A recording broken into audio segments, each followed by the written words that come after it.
सिद्धेभ्य ओम नमः सिद्धेभ्य ओम नमः सिद्धेभ्य। ओंकारं बिंदु संयुक्तं नित्यं ध्यायन्ति योगिनः कामदं मोक्षदं चैव ओंकाराय नमो नमः। अविरल सभ्यघनौघ प्रक्षालित सकल भूतल कलंका मुनि विरूपासि तीर्था सरस्ते हरतु न दूरितम् अज्ञानतिमिरान्धानां ज्ञानाञ्जन शलाकया चक्षुरुन्मीलितं येन तस्मै श्री गुरुवे नमः। श्री परम गुरुवे नमः। परम्पराचार्य गुरुभ्यो नमः। सकल कलुष विध्वंसकं श्रेषां परिवर्धकं धर्म संबंधकं भविजीव मन प्रतिबोधकारकं पुण्य प्रकाशकं पापनाशकमिदं शास्त्रं श्री गोमठसार जीवकांड नामधेयम् अस्य मूल ग्रंथ कर्तारा श्री श्रवज्ञ देवास्तुतर ग्रंथारा श्री गंधर देवा प्रतिगंधर देवा तेषां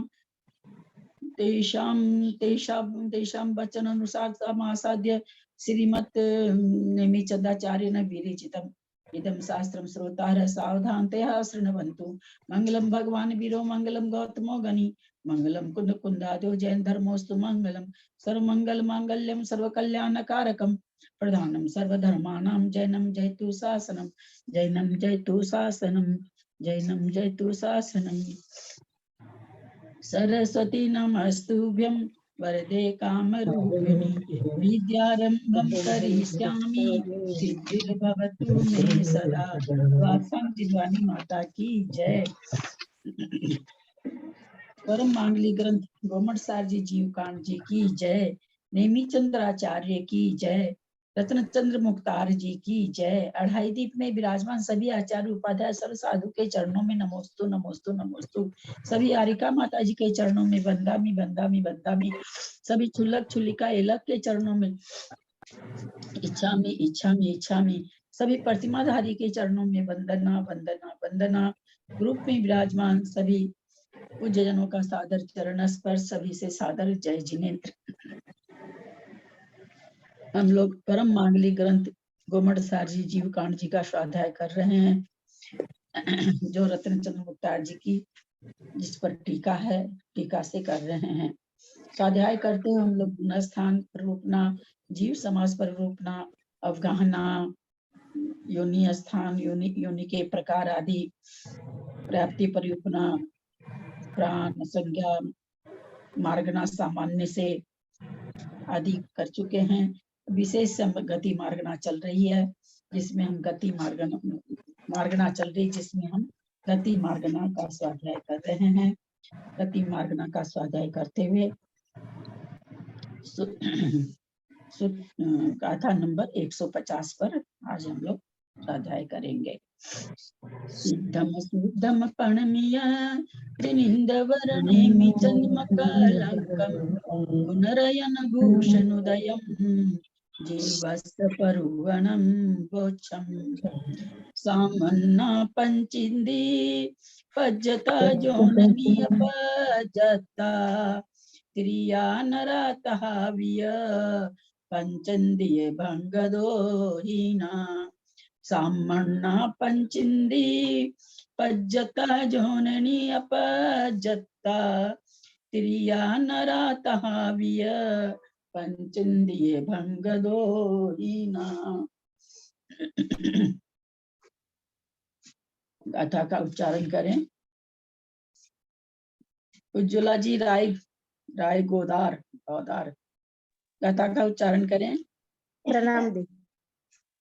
सामन्ना पंचिंदी पज्जता जोनिनी अपज्जता तिरियानारात हविय पंचिंदिय भंगदोहीना।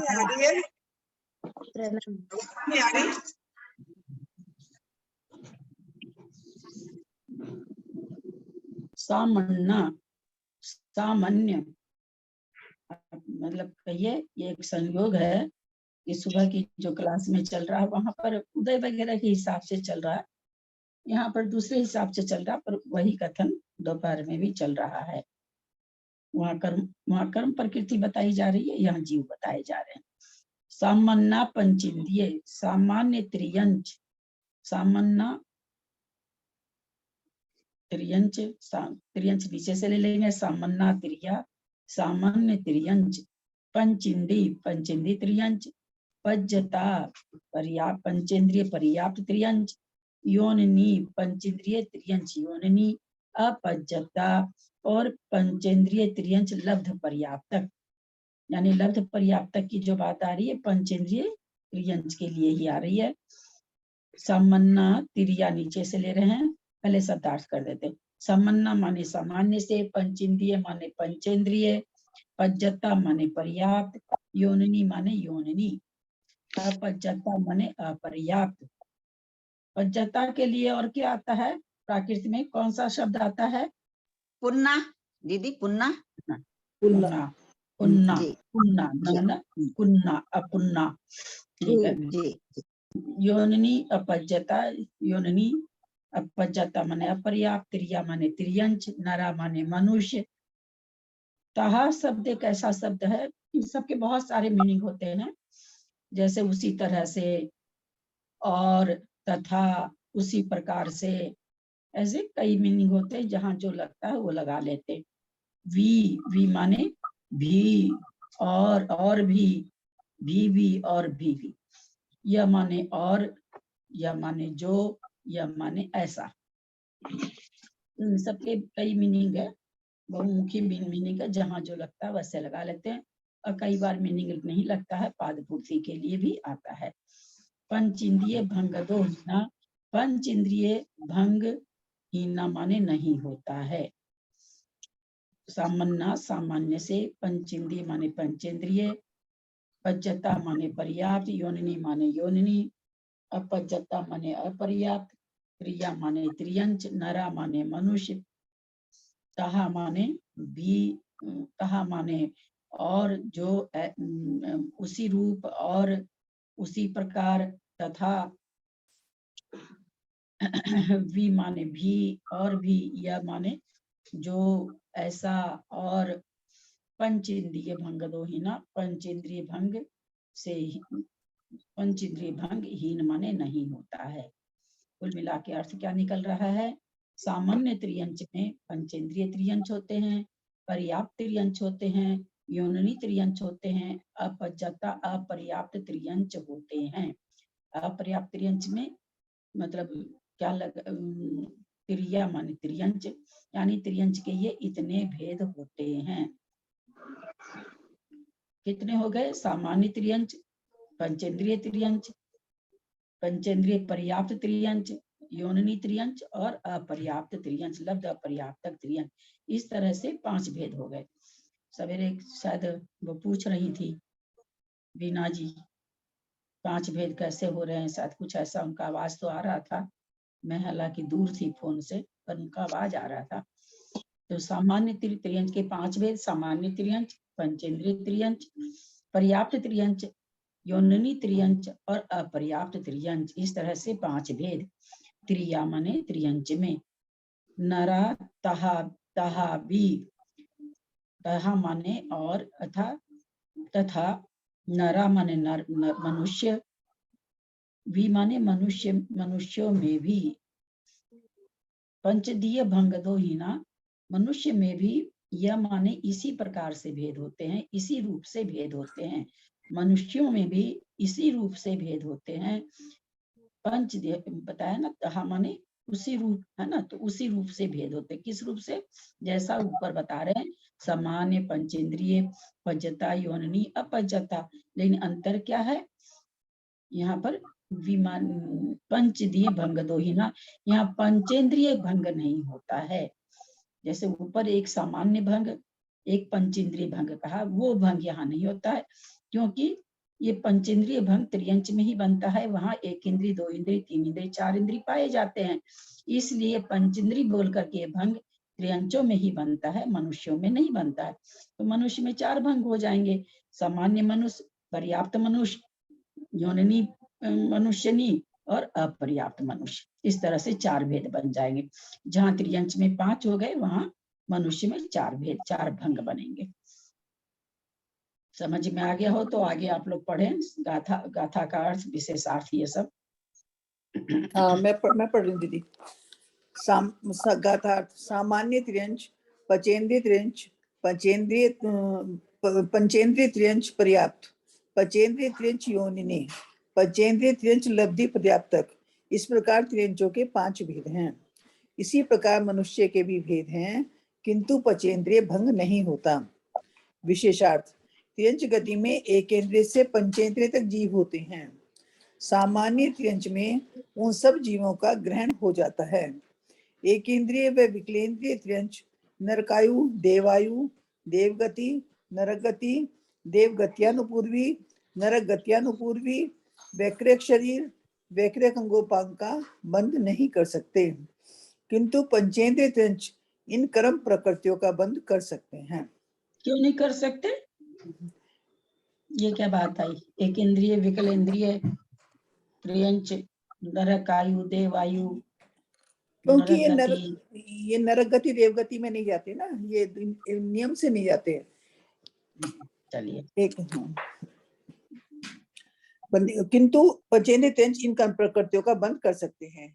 एकेंद्रिय से चतुरिंद्रिय तक के त्रियंचों में एक मिथ्यात्व गुण स्थान होता है, किंतु पंचेंद्रिय त्रियंचों में 5 गुण स्थान संभव हैं। इत्यादि विशेषताओं के कारण पंचेंद्रिय त्रियंचों का पृथक भेद किया जाता है। पंचेंद्रिय सामान्य त्रियंच आ गया था। सामान्य त्रियंच में क्या कह रहे हैं कि सारे भेद आ जाएंगे, है ना? पर क्या कहे कि सामान्य, तो फिर आपको अलग से क्यों बोलना पड़ा?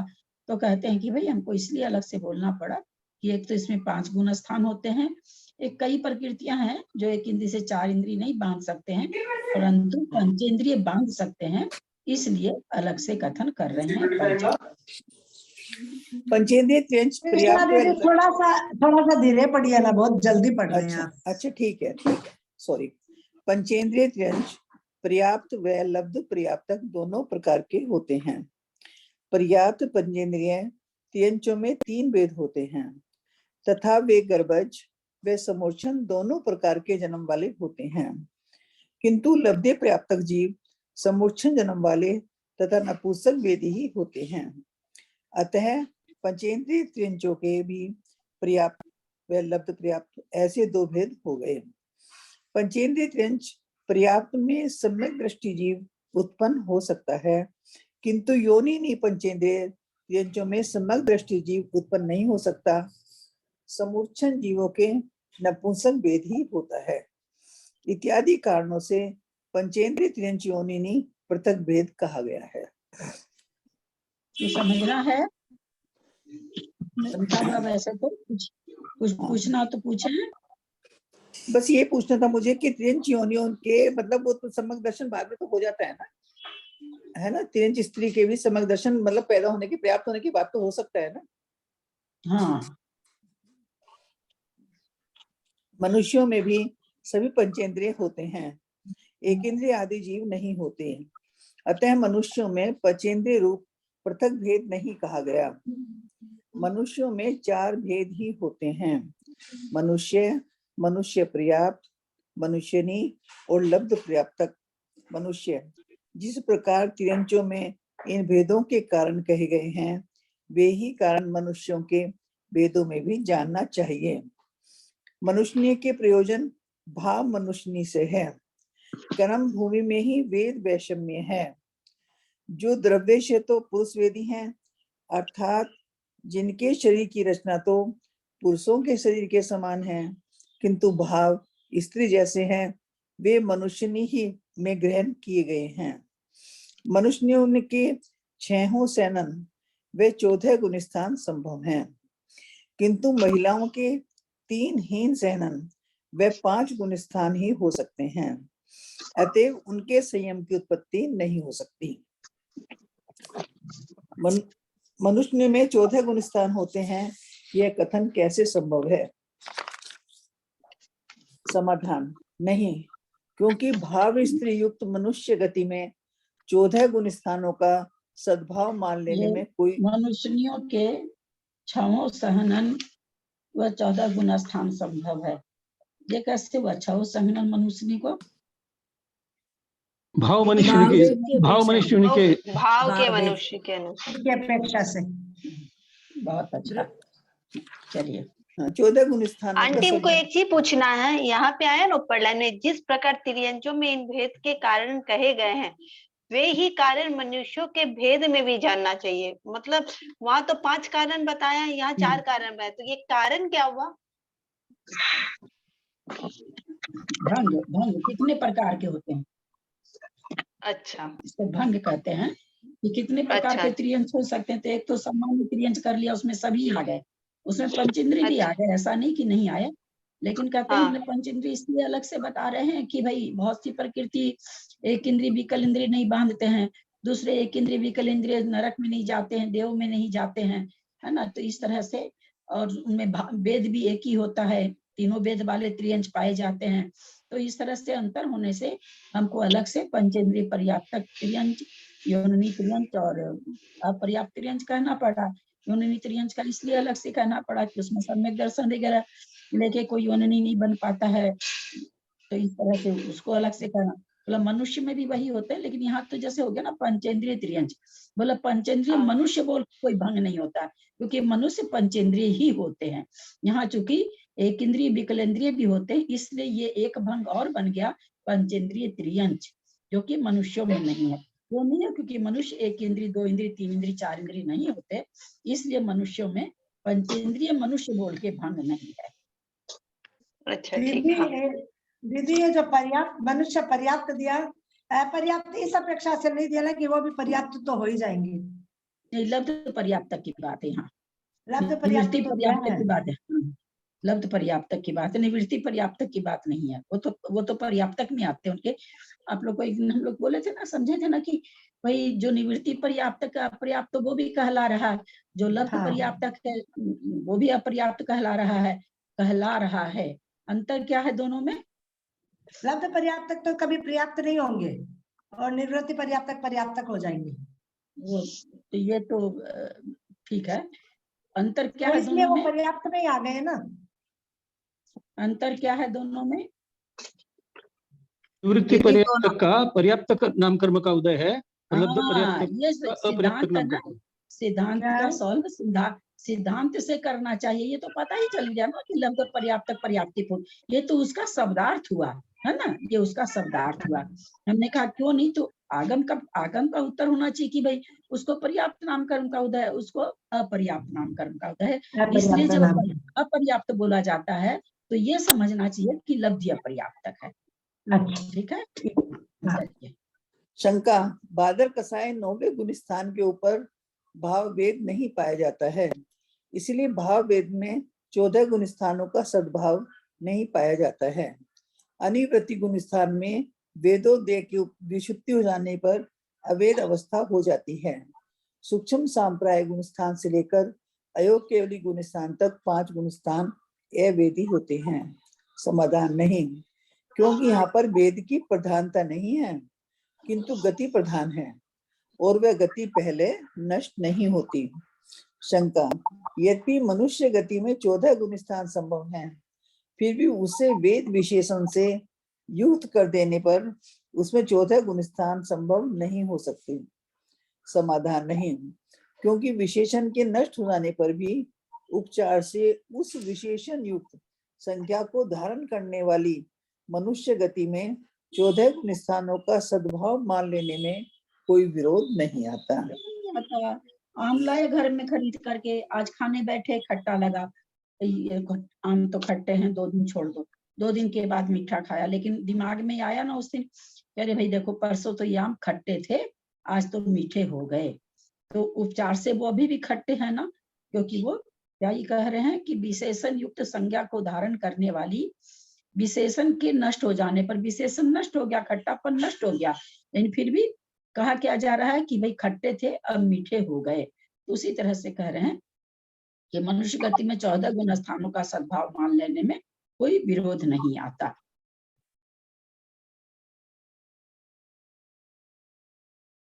गाथा भावी पढ़ेंगे आप, देवों का स्वरूप। हाँ, गाथा है, क्या ध्यान ही नहीं दिया। देवों का स्वरूप, दिव्यंती जदो नीचम गुणेहिम अट्ठेहिम दिव्य भावेहिम भासंत दिव्य काया तम्मा ते वन्निया देवा। दिव्यंती जदो नीचम गुणेहिम अट्ठेहिम दिव्य भावेहिम भासंत दिव्य काया तम्माते वर्णिया देवा। जेठी भाई सब गाथा पढ़े। दिव्यन्ति जदो नित्यं गुणेहिम अट्ठेहिम दिव्य भावेहिम भासंत दिव्य काया तम्माते वन्निया देवा। दिव्यंती दिव्य हैं, जदो जो नित्यम निरंतर, गुणेहिम अट्ठेहिम 8 गुणों से, क्योंकि दोनों का विशेषण विशेष्य क्या है, इसलिए गुणेहिम अट्ठेहिम के लिए आया है। 8 गुणों से युक्त हैं। दिव्य भावेहिम दिव्य भाव से, जो दिव्य भाव से जदो जो दिव्य भाव से युक्त 8 गुणों से नित्यम दिव्यंती नित्य क्रीड़ा करते हैं। भासंत दिव्य काया, जिनकी दिव्य काया, जिनका शरीर क्या है, भासंत प्रकाशमान और दिव्य है। काया माने शरीर, दिव्य माने दिव्य, भासंत माने प्रकाशमान, जिनकी काया प्रकाशमान और दिव्य है। तम्मा इसलिए, या तम्मा माने इस कारण से, ते माने वे, वर्णिया देवा देव कहे गए हैं। वर्णिया माने कहे गए हैं, देवा माने देव। दिव्यंती माने खेल क्रीड़ा करते हैं। जदो माने जो, नित्यम माने नित्य, गुणेहिम माने गुणों से, अट्ठेहिम माने 8 गुणों से, दिव्य भावेहिम दिव्य भाव से, दिव्य माने दिव्य, भावेहिम माने भाव, दिव्य भाव के से युक्त। भासंत प्रकाशमान, दिव्य काया शरीर, तम्हा इसलिए, ते वे, वर्णिया कहे गए हैं, वर्णन किए गए हैं, बताए गए हैं। देवा देव, इसलिए उनको देव कहा गया है अथवा देव बताए गए हैं। क्रीड़ा किसका अर्थ हुआ? क्रीड़ा दिव्यंती, दिव्यंती माने क्रीड़ा।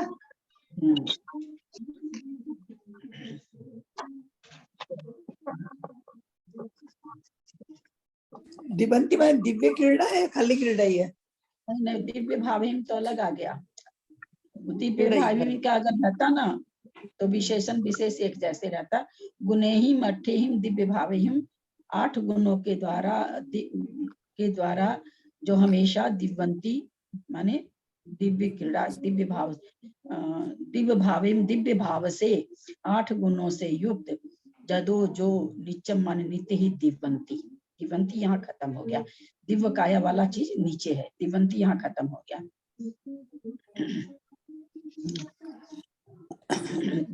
भर भोकर के आया है।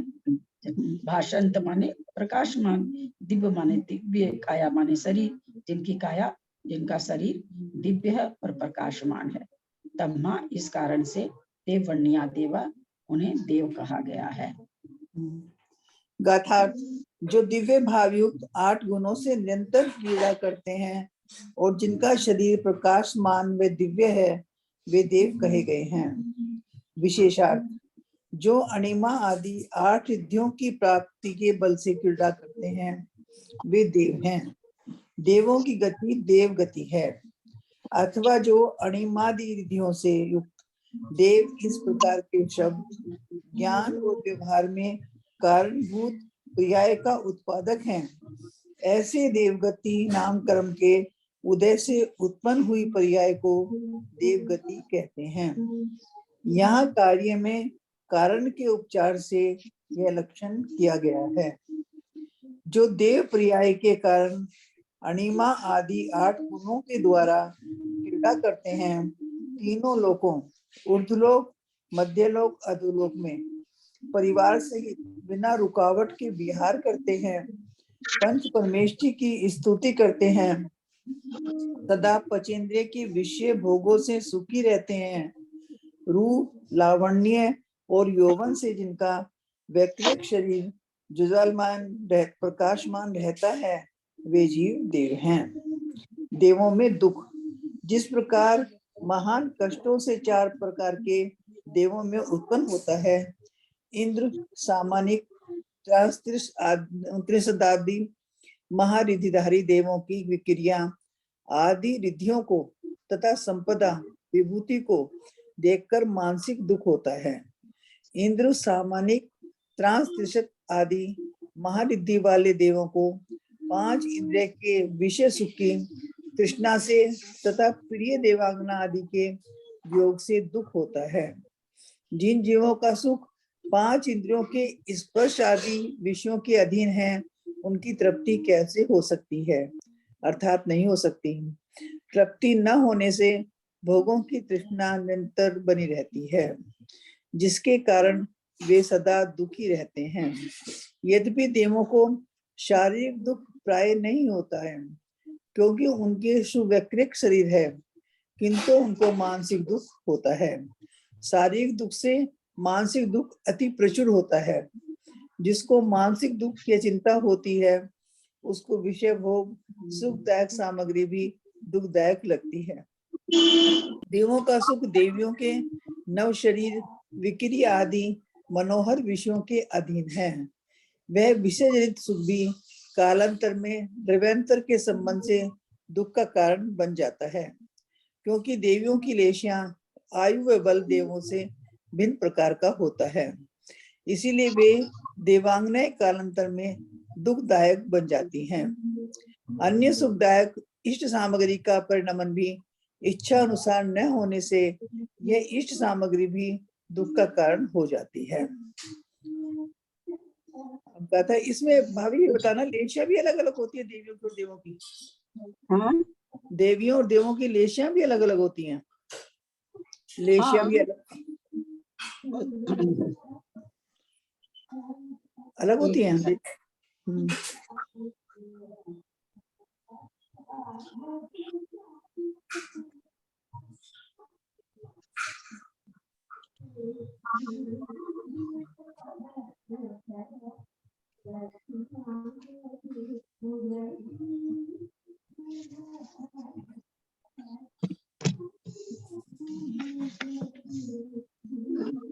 आगे क्या चीज आप पूछ रहे हैं? मैं पूछी थी देवियों की लेशियां देवों से अलग होती है क्या? हाँ हाँ, देवियों की लेशिया अलग होती है, क्योंकि प्रथम स्वर्ग में ही जन्मती है ना। अच्छा अच्छा, पहले हाँ, ही दो स्वर्ग में जन्म हाँ। माँ कापोत लेशिया भी है। कापोत लेशिया आप कहाँ घटा दिए देवों में? नहीं, 3 लेशिया है ना में, तो पीत, पदम और शुक्ल। तो पीत पदम तो पीत में कापोत कहाँ से ले आए आप बीच में? अंदर तो ले गई मैं, लेकिन पीत जो है ना वो नीचे वालों में पीत है, ऊपर आगे पदम आ जाती है, फिर शुक्ल आ जाती है। तो पीत लेशिया प्रथम 2 स्वर्ग में भी है, तो प्रथम 2 स्वर्ग में ही जन्म लेती हैं, इसलिए उनमें लेशिया वगैरह शुक्ल लेशिया उनमें नहीं पाई जाती। आगे बताएंगे वो। एवं सुख सारे संसारे दुख सायरे घोरे किम कतबी अथि सुहम बियार मान सुनी छियदो। यदि परमार्थ से विचारा जाए तो अत्यंत सार रहित दुख के सागर रूप संसार में किसको कहाँ सुख हो सकता है? अर्थात इस संसार सार में जब देव भी दुखी हैं, अन्य किसी को सुख कैसे हो सकता है? तात्पर्य यह है कि सभी प्राणी दुखी हैं। पढ़िए, आगे पढ़िए। देवों के भेद। मैं पढ़ूं। देवों हाँ पढ़िए। देवों के भेद। देव 4 निकाय वाले हैं, भवनवासी, व्यंतर, ज्योतिषी और वैमानिक, जिनका स्वभाव भवनों में निवास म्यूट करना। कर रहे हैं प्लीज, किन्हीं का खुला हुआ लगता है, मेरे यहाँ से तो आवाज आती नहीं है, कहीं किसी का खुला बंद कर लें। जिनका स्वभाव भवनों में निवास करना है, वे भवनवासी है। असुर कुमार, नाग कुमार, विद्युत कुमार, सुपर्ण कुमार, अग्नि कुमार, वात कुमार, स्तनित कुमार, उदधि कुमार, द्वीप कुमार और दिक् कुमार के भेद से 10 प्रकार के भवनवासी देव हैं। इनकी वेशभूषा, शस्त्र, यान, वाहन और क्रीड़ा आदि कुमारों के समान है, इसलिए सब भवनवासियों में कुमार शब्द रूढ़ है। रत्न प्रभा पृथ्वी के पंख बहुल भाग में असुरों के भवन है और खर भाग में शेष 9 प्रकार के भवन हैं, जिनका नाना प्रकार के देशों में निवास है वे व्यंतर देव हैं। वे 8 प्रकार के हैं: किन्नर, किम पुरुष, मौरक, गंधर्व, यक्ष, राक्षस, भूत और पिशाच। रत्न प्रभा पृथ्वी के खर भाग में 7 प्रकार के व्यंतरों के तथा पंख बोल भाग में राक्षसों के आवास है। ज्योतिर्मय होने के कारण इनकी ज्योतिषी संज्ञा है। सूर्य, चंद्रमा, ग्रह, नक्षत्र और प्रकीर्णक। सूर्य, चंद्रमा, ग्रह, नक्षत्र और प्रकीर्णक, ये 5 प्रकार ज्योतिषी देवों के हैं। ये लाइन पहले कैसे दे दी इन्होंने? ज्योतिर्मय होने का इनकी ज्योतिष संज्ञा है, बाद में आनी चाहिए साहब। क्या चीज? ये लाइन जो है ना, ज्योतिर्मय होने के कारण इनकी ज्योतिष संज्ञा है। सूर्य, चंद्रमा, ग्रह, नक्षत्र, प्रकीर्णक 5 प्रकार के ज्योतिषी देवों के हैं। हाँ तो नहीं, व्यंतर बता दीजिए। नहीं वो ज्योतिष सब ठीक बता है। ये पहली लाइन ऐसा लगा कि अचानक ये ज्योतिर्मय होने के कारण देते, तो ऐसा लगता है पहली लाइन से कनेक्टेड है, जबकि अगली लाइन से है कनेक्टेड है। भूमि भाग से 790 योजन ऊपर जाकर 900 योजन तक ज्योतिषी देवों से व्याप्त नभः प्रदेश 110 योजन मोटा और घनोदधि वात वलय पर्यंत असंख्यात द्वीप समुद्र तक विस्तृत लंबाई वाला है। जो विशेषतः अपने में रहने वाले जीवों को पुण्यात्मा मानते हैं वे विमान हैं, और जो उन विमानों में होते हैं वह वैमानिक है। कल्पोपपन्न और कल्पातीत के भेद से वे 2 प्रकार के हैं। कल्पोपपन्न में 16 स्वर्ग है: सौधर्म, ऐसान, सानत कुमार, महेंद्र, ब्रह्म, ब्रह्मोत्तर, लांतव, कापिष्ट, शुक्र, महाशुक्र, शतार, सहस्त्रार, आनत, पानत, प्राणत, आरण और अच्युत। इन 16 स्वर्गों में 12 इंद्र होते हैं, क्योंकि मध्य के 8 स्वर्गों में 4 इंद्र होते हैं। इनके ऊपर 9 ग्रवेक, 9 अनुदिश और विजय, वैजयंत, जयंत, अपराजित, सर्वार्सिद्धि, ये 5 अनुत्तर विमान हैं। इन सब की कल्पातीत संज्ञा है, क्योंकि इनमें सब अहम इंद्र होते हैं। जैसे 9 ग्रेवक बोला, 9 ग्रेवक बोला, 9 अनुदिश बोला, वैसे 5 अनुत्तर क्यों नहीं बोले? नाम क्यों दिए? 9 ग्रेविक, 9 ये विजय, वैजयंत, जयंत, अपराजित, सर्वार्सिद्धि 5 अनुत्तर नाम दिए ना विमानों के, अनुत्तर विमान के नाम दिए। नाम क्यों इसलिए दिए? नाम अलग दिए क्योंकि इनमें फर्क है। सर्वार सिद्धि इसमें अलग बैठेगा, 4 तरह के, 1 तरह के हैं, इसलिए अलग वो से भी नाम कारण दिया। है। हाँ, और दूसरा कारण क्योंकि यहाँ के ये और अनुदिश वगैरह का ऐसा नियम नहीं है। यहाँ जो जन्म ले लेता है 2 भवातारी है, सर्वासिद्धि वाला 1 भवातारी है, तो चूंकि यहाँ के विशेष, ये भी विशेष बहुमान है यहाँ पर जो जन्म लेते हैं उनके लिए। और ये कारण भी है कि 4 से तो 2 भवातारी है, सर्वार सिद्धि में 1 भवातारी है, उसका डिफरेंस करने के लिए 5 का अलग से नाम दे दिया। नाम दे। देवगति में एक जीव के रहने का काल जगन्य से 10,000 वर्ष है, क्योंकि तिर्यंच या मनुष्यों से निकलकर जगन्य आयु वाले देवों में उत्पन्न होकर वहां से च्युत होने वाले जीव के 10,000 वर्ष मात्र काल देवगति में पाया जाता है। अधिक से अधिक 33 सागरोपम काल तक जीव देवगति में रहता है, क्योंकि 33 सागर की देव आयु बांधकर सर्वार सिद्धि विमान में उत्पन्न होकर 33 सागरोपम काल तक यहाँ रहकर निकले हुए जीव के उक्त काल पाया जाता है। ये 10,000 वर्ष तो उनकी है ना, व्यंतरवासी देवों की, भवनवासी देवों की। शंका: दीर्घायु स्थिति वाले देवों में 7-8 भवों का भ्रमण करने से और भी अधिक काल देवगति में पाया जा सकता है? समाधान: नहीं पाया जा सकता।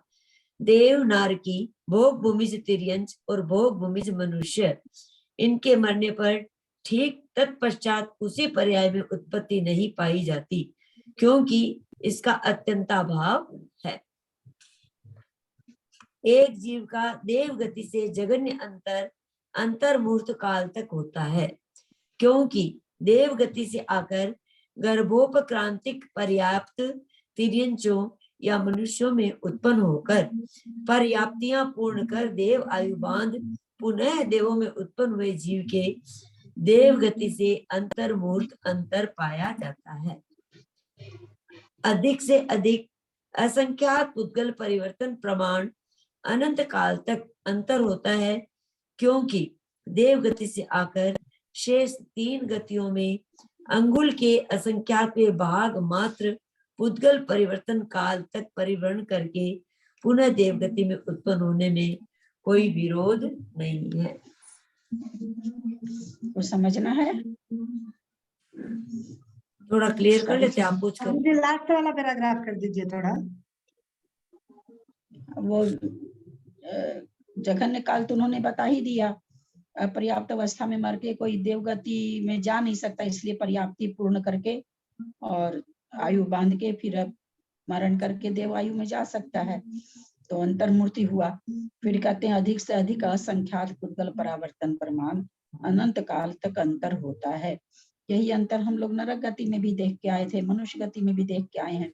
क्योंकि देव गति से आकर शेष 3 गतियों में, तीनों गति में घुमा तो 3 गति में, तो 2 गति तो बहुत छोटी है, नरक और मनुष्य। तीसरी गति निगोद में है, प्रियंच गति में, उसमें जाने के बाद में तो कहते हैं कितना काल बीतेगा, तो अंगुल के असंख्यात में भाग मात्र 104 अंगुल में जितने आकाश के प्रदेश होते हैं उतनी बार पुद्गल परावर्तन।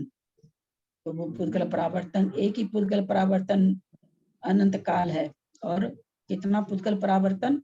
अंगुल के सूचांगुल को असंख्यात से भाग दें, उसका जो भागफल आएगा उतना पुद्गल परावर्तन करेगा, तीनों गति में घूमते हुए फिर देवगति को पा सकता है।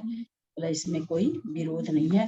तो अधिक से अधिक अंतर इतना भी पाया जा सकता है कि कोई एक देवगति से आकर के पुनः देवगति में उत्पन्न होने के लिए उसको अनंतो काल इंतजार करना पड़ सकता है। गाथा है। सिद्ध गति का शब्द पढ़िए, आप गाथा पढ़िए। जाई जरा मरण भया, जाई जरा मरण भया, संजोग विजोग दुख सन्नाओ, रोग दिगाए जिससे नसंती साहोदि सिद्ध गई। जाई जरा मरण भया, संजोग विजोग दुख सन्नाओ, रोगा दिगाए जिससे नसंती साहोदि सिद्ध गई। अंजना जी आप पढ़ेंगे क्या? गाथा पढ़ेंगे क्या? पढ़ती हूँ, आंखों का ऑपरेशन हुआ है, पढ़ती हूँ। तो छोड़ दीजिए ना, जोर पड़ेगा। पढ़ती हूँ, गाथा पढ़ती। जाई जरा मरण भया, संजोग वियोग दुख सनाओ, रोग दिगाए जिसे नसंती साहोदि सिद्ध गई। जाई जरा मरण भया, संजोग विजोग दुख सन्नाहो। जाई जन्म, जरा बुढ़ापा, मरण भया भय, संयोग वियोग दुख सन्नाहो संज्ञा। कौन सी संज्ञा? हार भय, भय शरीर, हार भय 4 संज्ञा। रोगादिका, रोग आदिक, यह और जिससे माने जहां, मतलब जिससे या जिस भाव में न जन्म का दुख होता है। क्या जन्म तो क्या वो लोग जन्मते नहीं है क्या? जन्म का दुख कह दिया। चलो बुढ़ापा तो सुना हुआ कि नहीं बुढ़ापा होता है, जन्मते मरते तो है ही है। थोड़ी होता है, सिद्ध तो सिद्ध हो गए ना। हाँ सिद्धों का जन्म मरण थोड़ी होगा, सिद्ध भगवान जो हो गए उनके लिए बोल रहे हैं ना। चलिए, जहाँ जन्म मरण भय संयोग वियोग दुख संज्ञा रोगादिक नहीं होते, न संति नहीं होते हैं, सा वह, सा जो शब्द आया है वह सिद्ध गति के लिए आया है। स्त्रीलिंग है कि पुल्लिंग है कि नपुंसक है?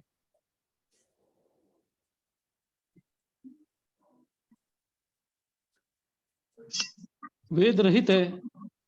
हाँ वेद रहित है, इसके लिए नपुंसक स्त्रीलिंग पुल्लिंग नहीं आएगा। मैं सा शब्द के लिए पूछ रही थी। सा शब्द स्त्रीलिंग होता है, पुल्लिंग हो जाता है सह, नपुंसक होता है तद, तद का ही तानी होता है, जो आप लोग सुबह के स्वाध्याय में कोई उसको कुछ कह रहे थे, कोई उसको कुछ कह रहे, सह सात सात फलम फले फलानी, फलम फले फलानी, तद तद ते तानी, तद ते तानी, तानी शब्द जो आया था सुबह की कर्म कांड जी में, तो वह का ही बहुवचन था, उनमें। वहां पर और शब्दार्थ क्या आया था, तानी माने उनमें। तो यहाँ कहते नहीं होते, वह सिद्ध गति है। सा माने वह सिद्ध गति है, सिद्ध गति स्त्रीलिंगवाचक है, इसलिए सा आया। सा माने वह सिद्ध गति होती है, होती मानी होती है। हाँ क्या कुछ बोले क्या? आगे पढ़िए। बहुत लोगों को खुले दीदी, बहुत डिस्टर्ब आ रहा, बहुत लोगों के खुले हैं। चू चू कर रहा।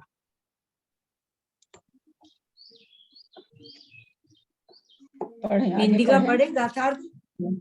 हाँ, जहाँ जन्म जरा मरण भय संयोग वियोग दुख संज्ञा और रोगादिक नहीं होते, वह सिद्ध गति है।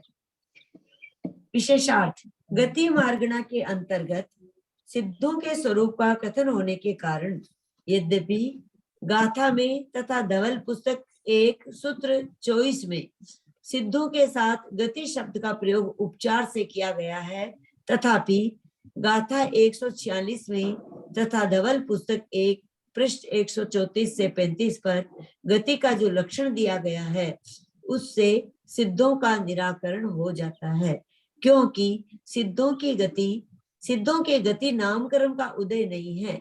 धवला पुस्तक 1 पृष्ठ 134 पर तो इस विषय को स्पष्ट करते हुए कहा है कि गति का ऐसा लक्षण करने से सिद्धों के साथ अतिव्याप्ति दोष भी नहीं आता, क्योंकि सिद्धों के द्वारा प्राप्त करने योग्य गुणों का अभाव है। गति नाम कर्मोदय के अभाव के कारण सिद्ध गति अगति कहलाती है, अथवा एक भव से दूसरे भव में संक्रांति का नाम गति है और सिद्ध गति असंक्रांति रूप है।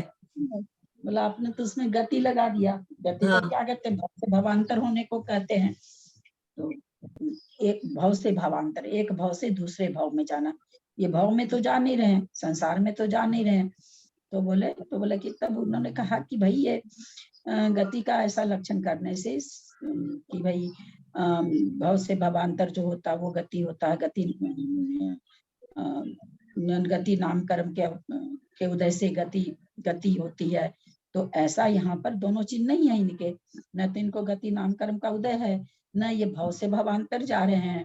इसलिए दूसरे भव में संक्रांति नामक गति की भव से भवांतर संक्रांत करना, मतलब भव से भव का उत्पन्न होना। संक्रांति जैसे करते हैं ना, क्या उसको कहते हैं, चलते हैं ना, जैसे उसका बेटा वो, उसका बेटा वो, उसका बेटा वो, उसका बेटा वो, इसको भी संक्रांति कहते हैं, है ना। परिवार से संक्रांति चलना, जैसे अपने लोग ध्यान के लिए कहते हैं ना भाई, विचार संक्रांति, व्यंजन संक्रांति। तो एक व्यंजन से दूसरे व्यंजन पर जाना, दूसरे व्यंजन से तीसरे व्यंजन पर जाना। तो संक्रांति का मतलब होता है आगे आगे उसी में बढ़ते जाना। तो सिद्ध गति से आगे तो कोई गति नहीं है। तो कहते इस तरह से जो हमने गति नाम दिया है, तो ये कोई ऐसा नहीं है कि ये तो असंक्रांति रूप भी है। ऐसा नहीं कि सिद्ध गति से दूसरे सिद्ध गति में जा रहा है। तो संक्रांति भी नहीं है और कर्मोदय सिद्ध गति नाम कर्म का भी उदय इनको नहीं है कि गति नाम कर्म के उदय से, और जैसे मनुष्य गति नाम कर्म का उदय आया तो कोई जीव मनुष्य गति में जा रहा है, ऐसा भी इनके साथ नहीं है। इसलिए ऐसा अर्थ गति नाम देने में कोई हर्जा नहीं है। कर्म के वश से भव भव में अपने शरीर पर्याय की उत्पत्ति होना जन्म है। इस प्रकार उत्पन्न हुई शरीर पर्याय का वय रूप हानि के द्वारा क्षीण होना वृद्धता है।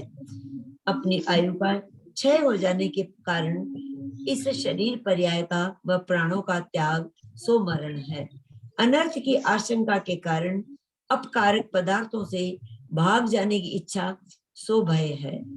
क्लेश के कारणभूत अनिष्ट द्रव्यों का संगम तो संयोग है। सुख के कारणभूत इष्ट द्रव्यों का नाश सो वियोग है। इनसे उत्पन्न हुआ आत्मा का निग्रह सो दुख है। शेष 3 आहार, मैथुन व परिग्रह की वांछा 100 संज्ञा है। रोग, मान भंग, वध, बंधन आदि की वेदना जिस गति में नहीं है और न उत्पन्न होती है, वह सिद्ध गति है। क्योंकि इनकी उत्पत्ति के कारणभूत कर्मों का क्षय हो गया है। अनंत ज्ञान, दर्शन, सुख, वीर आदि अपने स्वाभाविक गुणों की उपलब्धि रूप सिद्ध पर्याय है। इस सिद्ध गति की प्राप्ति उस जीव को होती है जिसने परम प्रकृष्ट रत्नत्रय से परिणत होकर शुक्ल ध्यान विशेष से उत्पन्न हुए संवर्ण निर्जरा के द्वारा समस्त कर्मों का क्षय करके अपनी मुक्तावस्था प्राप्त कर ली है और स्वाभाविक ऊर्ध्वगमन के द्वारा लोक का अग्रभाग प्राप्त कर लिया है। ऐसी सिद्ध परमेष्टि पर्याय रूप सिद्ध गति होती है। आत्मस्वरूप की प्राप्ति अर्थात अपने संपूर्ण गुणों से आत्म स्वरूप में स्थित होना सिद्धि है। ऐसे सिद्धि स्वरूप की गति सिद्ध गति है। सिद्ध, निश्चित, निष्पन्न, कृतकृत्य और सिद्ध साध्य ये एकार्थवाची नाम है जिन्होंने समस्त कर्मों का निराकरण कर दिया है। बाह्य पदार्थों की अपेक्षा रहित अनंत अनुपम स्वाभाविक और प्रतिपक्ष रहित ऐसे सुख को जिन्होंने प्राप्त कर लिया है, जो निर्लेप है, अचल स्वरूप को प्राप्त है, संपूर्ण अवगुणों से रहित है, सर्व गुणों के निदान है, जिनका स्वदेह अर्थात आत्मा का आकार चरम शरीर से कुछ न्यून है और जो लोक के अग्रभाग में विराजमान है, वे सिद्ध हैं। निश्चित, निश्चित, सिद्ध, निश्चित, निश्चित माने जो स्थित हो गए हमेशा के लिए। निष्पन्न जिन्होंने सिद्ध माने सिद्ध हो गए, निश्चित माने जो एक जगह स्थिर हो गए हमेशा के लिए। निष्पन्न जिन्होंने केवल ज्ञान की प्राप्ति कर ली। कृत्य, कृत्य करने योग्य जो कार्य था उन्होंने कर लिया। सिद्ध, साध्य सिद्धों ने जिसकी साधना करनी थी वो साध्य, उस साध्य को सिद्ध कर लिया। साध्य को क्या साध्य करना था? कर्मों को काटना था, तो उसकी उन्होंने साधना करके सिद्ध कर ली। इस तरह से ये सारे नाम कह रहे हैं, एकार्थवाची है, कुल मिलाकर के सिद्धों को ही बताते हैं। मांडलिक मत वाले ये मानते हैं कि जीव का ऊर्ध्वगमन स्वभाव होने के कारण आकाश में ऊपर ऊपर चले जा रहे हैं, कहीं पर भी ठहरते नहीं। कर्मों का अभाव हो जाने के कारण ऊर्ध्वगमन स्वभाव में कोई बाधा डालने वाला नहीं रहा। आचार्य कहते हैं कि कार्य की सिद्धि अंतरंग और बहिरंग दोनों कारणों से होती है। धर्म द्रव्य बाह्य कारण निमित्त है और ऊर्ध्वगमन स्वभाव अंतरंग उपादान कारण है। लोकाकाश के अंत तक ही धर्म द्रव्य का सद्भाव है, उससे आगे धर्म द्रव्य का अभाव है। अतः निमित्त कारण धर्म द्रव्य के अभाव के कारण सिद्ध भगवान में ऊर्ध्वगमन शक्ति होते हुए भी वे लोक के अग्रभाग में स्थित हो जाते हैं। मांडलिक कार्य के होने में निमित्त को नहीं मानता, अतः उसके खंडन के लिए ये विशेषण दिया गया है। मांडलिक कार्य होने में निमित्त को नहीं मानता, निमित्त मानता ही नहीं, वो केवल उपादान ही मानता है। इसलिए उसका कहना कि नहीं, वो तो घूमता ही रहता है, जीव जाता ही रहता है, जाता ही रहता है। अब नरक गति में जीवों की संख्या आ रही है। दीदी निश्चित का आपने क्या बताया था? स्थित बताया था क्या? स्थिर, स्थित माने स्थिर हो गए हैं। स्थित, स्थित माने स्थित, हाँ, स्थित हो गए हैं, एक जगह, एक ही जगह हो गए ना, वो चलते फिरते थोड़ी है। सामन्ना ने रैया और मूल गुण से ढी विद्यादि बार दस अडछत्ती दुनिज पद हिदा से ढी। सामन्ना ने रैया घन अंगुल विधि मूल गुण से ढी विद्यादि बार दस अड छत्ती दुनि जद छत्ती दुनि जपद हिदा लघु का जपद हिदा सेठी हेटिम छपुडीनम राशि विहीनो दुसवरासी दु पढ़मावन्नमिरासि नेरयानं तु सन्निधिठो हेटिमच्छपुडीनं राशिविहीनो दुसव्वरासीदु पढ़मावन्निं राशि नेरयानं तु निधिठो। कथा का उच्चारण करें सरिता जी, चेन्नई, हीरा जैन, हाँ दीदी। वकील हीरा जैन। हाँ मैं एक करती गाथा हूँ। का जन्म करें।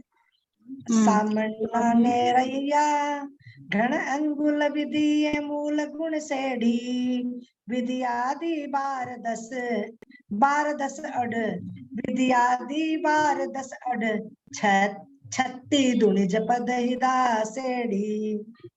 अड के बाद ही कोमा होगा ना दीदी? हाँ, 12 10 अड वो 12 बार है ना, 10 बार 18 बार कुछ ऐसे आना चाहिए इसका। मेरे समय वर्गमूल होगा ना सारी प्रश्नों के लिए, तो वैसे ही लग रहा है हमको। 12 बार 10 बार 8 बार 36 6 बार ऐसा हमको लग रहा कि ऐसा आना चाहिए। मैंने पहले से देखा नहीं है, पर उस वर्गमूल करके ही इसकी नारकियों की संख्या निकाली जाती है, तो उतना मेरे को पता है, तो मेरे को लग रहा वैसा आना चाहिए। हाँ, नहीं, 154। 10वां वर्गमूल 12वां वर्गमूल ऐसा आएगा। हाँ, 10वां वर्गमूल 12वां वर्गमूल 8वां वर्गमूल 6ठा वर्गमूल ऐसा आएगा। तो हम क्या बोले? मैं क्या बोली? मैं भी तो यही बोली ना कि 12 बार 10 अड 8 36 6 दूनी 2 इस तरह से आना चाहिए। मैं भी तो यही बोली कि ऐसा आना चाहिए, लग रहा है। अभी अर्थ करेंगे तो समझ में आएगा। चलिए अब कथा पढ़िए। 154 एक। हाँ, छठ्ठीं छप्पोड़ वीणम राशि विहीनो दुसव्वरासीदु परमा राशि नेरयाणम तु निधिठो।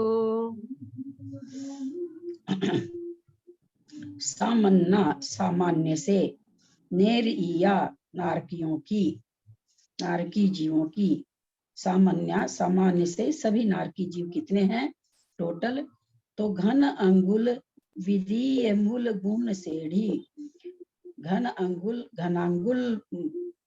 घनांगुल का विधीय माने दूसरा, मूल माने वर्गमूल, गुण श्रेणी माने गुण श्रेणी को।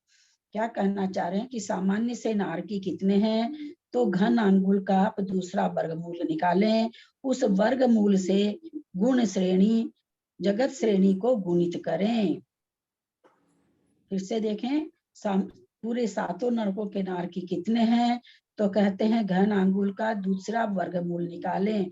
दूसरा वर्गमूल हम लोग समझ चुके हैं। एक बार वर्गमूल निकाला, फिर जो वर्गमूल निकल के संख्या आई, जैसे 16 है, उसका एक बार निकाला वर्गमूल 4 आया, दोबारा निकाला तो 2 आया। तो उससे कहते हैं कि इसको मान लीजिए हम घनांगुल को 16 मान लेते हैं, तो उसका दूसरा वर्गमूल 2 हुआ। उसको क्या कहते हैं? घन अंगुल विधीय मूल। घन अंगुल विधीय मूल। घन अंगुल माने घनांगुल, विधीय माने दूसरा, मूल माने वर्गमूल। घन अंगुल का दूसरा वर्गमूल, उस क्या करो? गुणा करो। किससे? श्रेणी, जगत श्रेणी से। जगत श्रेणी से एक पंक्ति में कितनी चीज आ गई है? सामान्य से नारकी कितने हैं सब नारकी? तो कहते हैं घन अंगुल के विधीय मूल दूसरे वर्गमूल को गुण माने गुना करो, श्रेणी माने जगत श्रेणी से। जगत श्रेणी कितनी है? 7 राजू। 7 राजू। फिर कहते हैं सामान्य से बता दिए। अब आगे जो कह रहे हैं वो ध्यान दे। विधि आदि, प्रथम नरक को छोड़ दिया, विधीय माने दूसरा होता है। दूसरे नरक आदि में, यानी दूसरा, तीसरा, चौथा, 5वां, 6ठा, 7वां, 6 नरक। तो कहते हैं उन 6 द्वितीय आदि जो नीचे के 6 नरक हैं, उसमें कह रहे हैं कि 12 माने 12, 10 माने 10, 8 माने 8, 6 माने 6, 3 माने 3, 2 माने 2 माने 2, दूनी जपद हिया सेढ़ी। द्वितीय वर्गमूल से ऊपर क्या किया? ऊपर द्वितीय वर्गमूल से जगत श्रेणी घनांगुल के द्वितीय, ध्यान देंगे संख्या में कितना कौन ज्यादा कम है। भावभासना के लिए सारे नरकों की नारकी की संख्या कितनी कहे थे कि घनांगुल के दूसरे वर्गमूल से जगत श्रेणी को गुणा कर दीजिए तो सभी नारकी की आ जाएगी।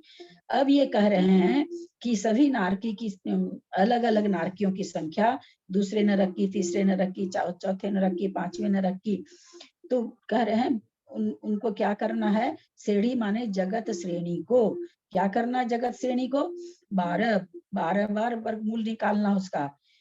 10 बार ऊपर क्या 2 बार निकाले थे, किसका, घनांगुल का, श्रेणी का तो निकाले ही नहीं थे।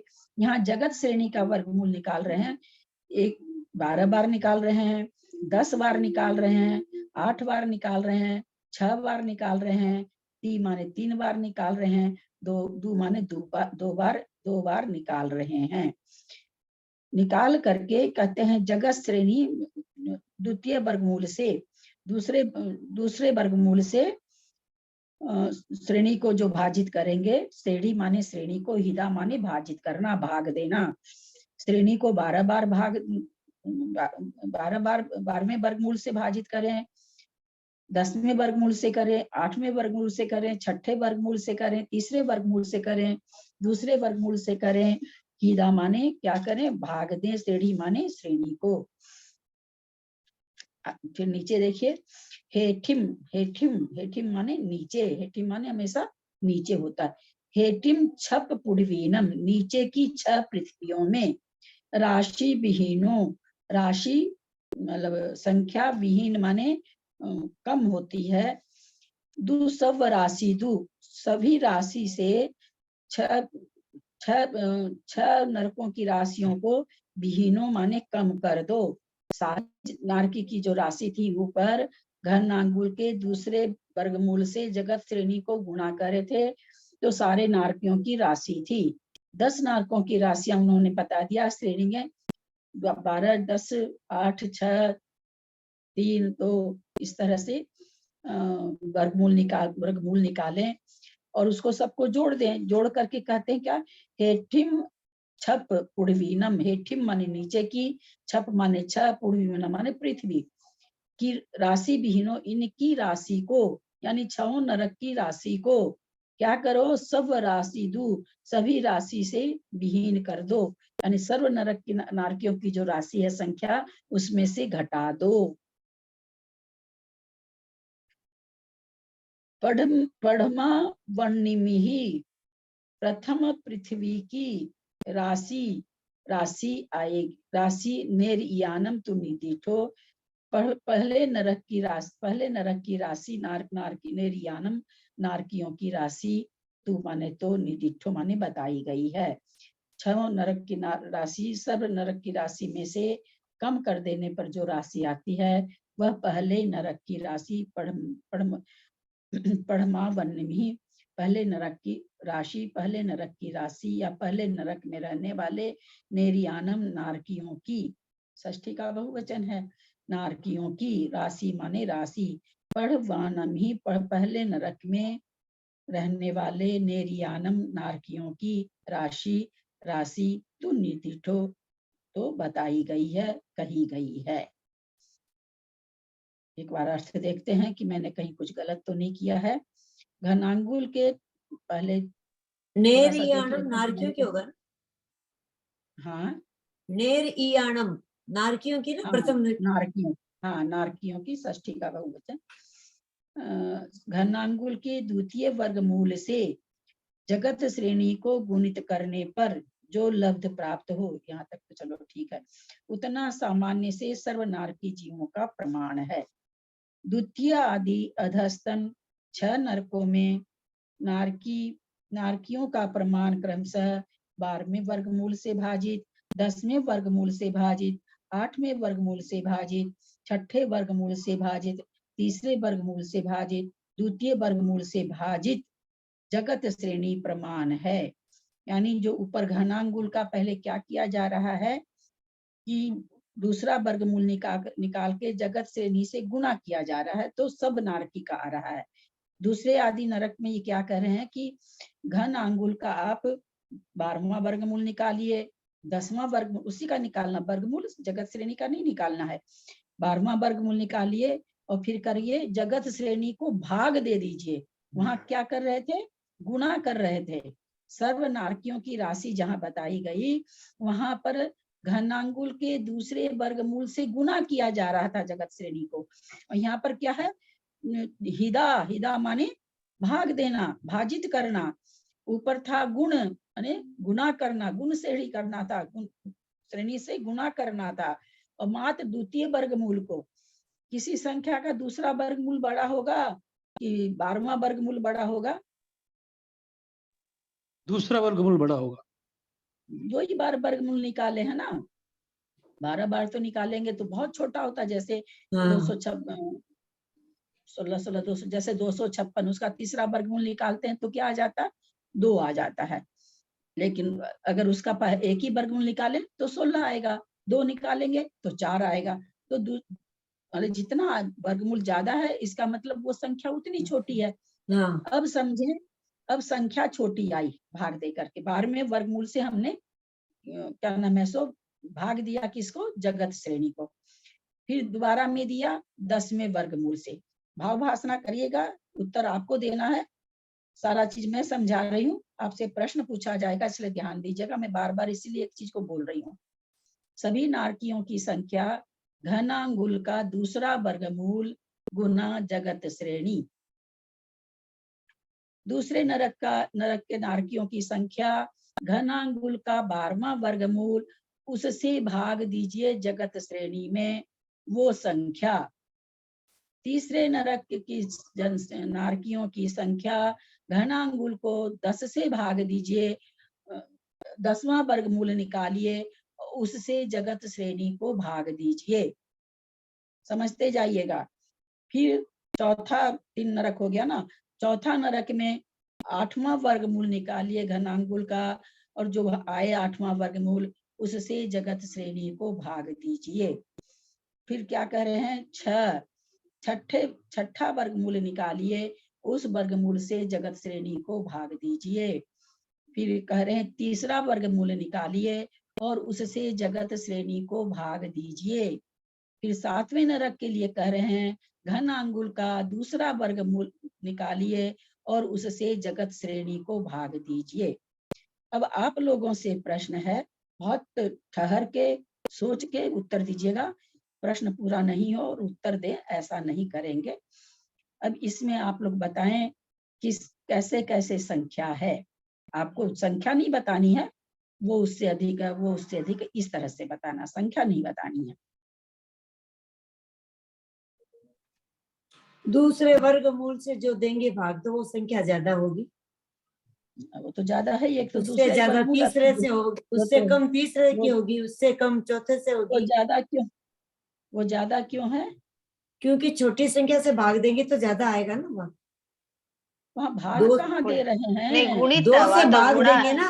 भाग तो सभी को भाग तो सभी को जगत श्रेणी से दे रहे हैं, लेकिन जिसको भाग दिया जा रहा है वो संख्या बड़ी बड़ी होती जा रही है, क्योंकि वर्गमूल पहला होते जा रहा है। 12वां वर्गमूल सबसे छोटा होगा, उससे बड़ा 10वां वर्गमूल होगा, उससे बड़ा 8वां वर्गमूल होगा। इस तरह से दूसरा वर्गमूल जो है वो सबसे बड़ा होगा इन इसमें, और इसके लिए 7वें नरक की संख्या जो है वो सबसे ज्यादा होगी, 6 से 7 तक। नहीं, सबसे पहले नरक की संख्या सबसे ज्यादा होगी। नहीं, वो तो अलग ही है, वो तो अभी आगे आने का है। एक मिनट, गलत भाव भाषण हो रही सबको। जेठी भाई साहब आप फिर से बोलिए, तो आपने क्या कहा?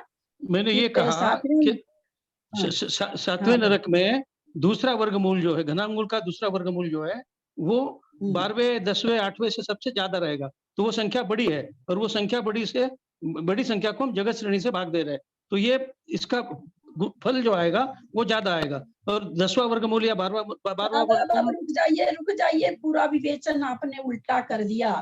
अब आप रुक जाइए, आपने तो पूरा ही गलत कर दिया, आपका तो नींव ही गलत हो गई। अब चलिए, अब कौन सब बोलेंगे? मैंने बहुत अच्छी तरह से समझाया है। हाँ, बोलिए। मैं बोलूं? हाँ, बोलिए। हाँ, दूसरी पृथ्वी के नारकी को श्रेणी से 12वां श्रेणी का 12वां वर्गमूल लिया है, तो संख्या छोटी आई है, तो उससे भाजित करने पर भागफल बड़ा आएगा। हाँ, मतलब दूसरे एक मिनट नरक के किसको दूसरे किसका नरक के वर्गमूल नारकी की निकाल संख्या ज्यादा आएगी। जैकी श्राफ जी, एक मिनट मैंने कितनी बढ़िया से समझाया, सुनिए पहले। आप किसका वर्गमूल किसका निकाल रहे हो? दीदी इधर तो जो श्रेणी बटा श्रेणी का 12वां वर्गमूल एससी भैया जी की किताब में लिखा है। श्रेणी बटा श्रेणी का 12वां वर्गमूल, श्रेणी बटा श्रेणी का 10वां वर्गमूल, हाँ, ये भैया जी तो की फिर किताब आपका- में है। हाँ, किताब मैं भी मंगाई तो थी, मेरी तो पता नहीं, कुछ भी किताब नहीं मिल रही, भगवान जाने कहाँ लेकिन है मैं भैया सारी। जी की किताब से बोल रही हूँ। हाँ, नहीं तो पहले नरक की क्या है वहां पर? श्रेणी घनांगुल का बटा दूसरा श्रेणी का वर्गमूल, 12वां वर्गमूल। हमको तो इक्वेशन ही याद है पहले सभी नारकियों वाला, तो घनांगुल पर श्रेणी 2 का पावर दे करके और गुना जगत श्रेणी। हाँ, सब नारकी का तो इतना ही आएगा कि घनांगुल का दूसरा वर्गमूल गुणा श्रेणी, लेकिन दूसरे नरक के नारकी की जगत संख्या श्रेणी। क्या है? हाँ, श्रेणी बटा श्रेणी का 12वां वर्गमूल, ऐसा है। हाँ, सबका श्रेणी बटा हाँ, श्रेणी का 8वां वर्गमूल। हाँ, हाँ, श्रेणी बटा तो श्रेणी फिर का हाँ 6ठा वर्गमूल। नहीं तो इसमें कौन सा ज्यादा हो रहा है, क्या कह रही हैं आप? दूसरे नरक के नारकी, क्योंकि उसका 12वां वर्गमूल है तो भागफल ज्यादा आएगा, तो श्रेणी से भागाकार करने पर संख्या ज्यादा आएगी। वो नीचे की संख्या 12वां वर्गमूल मतलब संख्या छोटी छोटी संख्या से हाँ भागफल देने पर जो भागाकार आएगा वो बड़ा आएगा। हाँ, तो संख्या कहाँ ज्यादा आएगी नारकियों की? दूसरे नरक में, फिर कम कम होती जाएगी। तीसरे नरक में श्रेणी बटा श्रेणी का 10वां वर्गमूल है, तो संख्या उससे थोड़ी बड़ी आएगी। 10वां वर्गमूल है तो संख्या दूसरे नरक के नारकी से तीसरे नरक के नारकी की संख्या ज्यादा आएगी। 10वां वर्गमूल है, इस दूसरे नरक से तीसरे नरक की नारकी की संख्या कम आएगी। हाँ, आप ज्यादा बोले थे अभी। हाँ, चलिए ठीक है, आप लोगों को समझ में कितना आया मुझे नहीं पता, लोग बताएंगे तब समझ में आएगा मुझे। कौन बताएंगे अब किसको समझ में आया? मेरे समझ में आ गया दीदी, मैंने ऐसा किया था क्योंकि बड़ी संख्या मतलब भाग देने वाली जो संख्या है वो एक समान ही है, लेकिन ऊपर की संख्या जो है 12वां वो छोटी है, उससे और बड़ी बड़ी होती जा रही है नीचे की संख्या। इसके लिए भागफल जो आ रहा है वो द्वितीय नरक का घनांगुल का 12वां वर्गमूल जगत श्रेणी, ये 10वें वर्गमूल बटा जगत श्रेणी से ज्यादा रहेगा। तो इसके लिए द्वितीय नरक में संख्या ज्यादा रहेगी, तृतीय उससे कम, चतुर्थ उससे कम, पांचवा उससे कम, छठा उससे कम और 7वें नरक में सबसे कम संख्या रहेगी। अब आप ठीक बोले हैं। चलिए आप लोग और कौन समझे, क्या समझे कि नहीं? हाँ भाभी, मैं समझी उसमें पहले नरक को अलग निकाल दिया, उसकी तो सबसे ज्यादा संख्या है क्यों गुना हुआ है। उसके बाद में दूसरे नरक की संख्या है क्योंकि भाज्यफल ज्यादा आएगा उसमें। उसके बाद में तीसरे नरक की उससे कम है, चौथे नरक की उससे कम है और पांचवें नरक की उससे कम है, छठे नरक तो की उससे रटा ही बात बोल दिया, कम है नहीं, कम है रटी कम रटाई है नहीं कम है इसने कम है। बोला, क्योंकि उसमें जो है उसे 12 से वर्गमूल करा, तो उसमें उसको 10 से वर्गमूल करा, तो जो भाज्य करा क्योंकि जगत की श्रेणी से भाज्य करा तो संख्या आगे ज्यादा आई, फिर आगे वाले में कम आई, उससे ठीक आगे बोले वाले में हैं कम क्या आई। जेठी जी? इनकी हाँ? भाषा ठीक है क्या जेठी भाई साहब? नहीं समझ में नहीं आ रहा मेरा, और पहले नरक की तो भाषा अभी ही संख्या गलत है आई ना, नहीं है।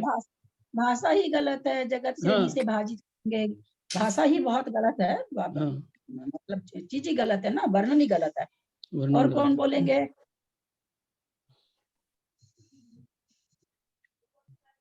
कोई बोलेंगे? हाँ दीदी, मैं बोल के देखती हूँ। ये नरकों की जो है दूसरा तीसरा चौथा वाला, उसमें जो फॉर्मूला दिया हुआ है कि वर्गमूल माने 12वां वर्गमूल, घनांगुल का 12वां वर्गमूल निकालना है, तो वो संख्या सबसे छोटी आती है वर्गमूल 12वां होने से। ठीक है, अब इसको जगत श्रेणी से हम लोग को भाग देना है, तो चूंकि ये छोटी अगर संख्या है। भैया शब्दों ही को गलत कर देते हैं ना, घना मतलब जगत श्रेणी के 12वें वर्गमूल को अब जगत श्रेणी से भाग कैसे लग सकता है? वही गलती वो भी कर रही थी त्रिशला जी भी। एक बार हम फिर से समझाते हैं आप लोगों को, चीज मतलब एकदम उल्टा कर दे रहे हो आप लोग। सबसे पहले तो सातों नरक की सम्मिलित राशि है, वो क्या है कि भाई घनांगुल का दूसरा वर्गमूल निकाले और उससे जगत श्रेणी को मल्टीप्लाई कर दीजिए, गुना करना है ना। ये तो संख्या बहुत बड़ी हो गई। अब ये तो पहले नरक की संख्या हुई।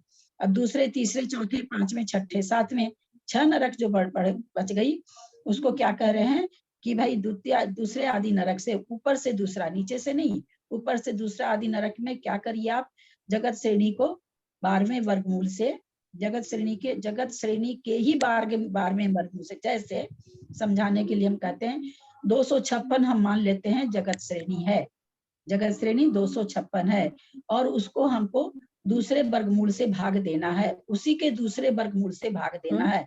तो 256 का दूसरा वर्गमूल कितना होता है? 4 आएगा। 4 होता है। 4 तो आएगा। 256 को 4 से भाग देना है, यानी जगत श्रेणी को जगत श्रेणी के वर्गमूल से ही भाग देना है।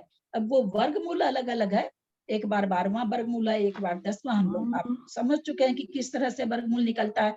एक बार निकाले, फिर उस संख्या का दोबारा निकाले, फिर उस संख्या का तिबारा निकाले। तो ऐसे कहते हैं कि जगत श्रेणी का पहले आप 12 बार वर्गमूल निकाल लो। अब 12 बार वर्गमूल निकाल के बहुत छोटा वर्गमूल आया। अब उस वर्गमूल से जब हम किसी छोटी संख्या से किसी संख्या को भाग देंगे तो भागफल बड़ा आएगा कि छोटा आएगा? बड़ा आएगा। बड़ा आएगा। बड़ा आएगा, है ना। 4 से भाग दें तो कितना आ जाएगा? 25 आ जाएगा। 20 से भाग दें तो 5 आ जाएगा। यानी छोटी संख्या से भाग देते हैं तो बड़ा आता है भागफल। तो जगत श्रेणी को जगत श्रेणी के 12वें वर्गमूल से भाग दिया गया, तो उसकी संख्या। फिर तीसरे नरक में क्या करें? जगत श्रेणी को जगत श्रेणी के 10वें वर्गमूल से। अब 12वें वर्गमूल से 10वां वर्गमूल बड़ा होगा कि छोटा होगा? 12वें वर्गमूल, हाँ, वर्गमूल बड़ा होगा, छोटा होगा, छोटा नहीं, बड़ा होगा ना, बड़ा होगा। बड़ा होगा। 10 वर्गमूल तो बड़ा होगा ना 12वें से। एक मिनट जैकी जी उत्तर गलत देती है ना, तो इसका मतलब सुनी नहीं है। हमने बोला किसी संख्या का 12वां वर्गमूल और उसी संख्या का 10वां वर्गमूल में कौन सा बड़ा होगा? 10वां बड़ा होगा। हाँ, इसमें तो इतना सोचना ही नहीं है, क्योंकि हमने देखा 256 का दूसरा पहला वर्गमूल 16, दूसरा वर्गमूल 4, तो दूसरा से पहला बड़ा हुआ ना, तो 12वें से 10वां बड़ा होगा, क्योंकि 10 ही बार वर्गमूल निकला।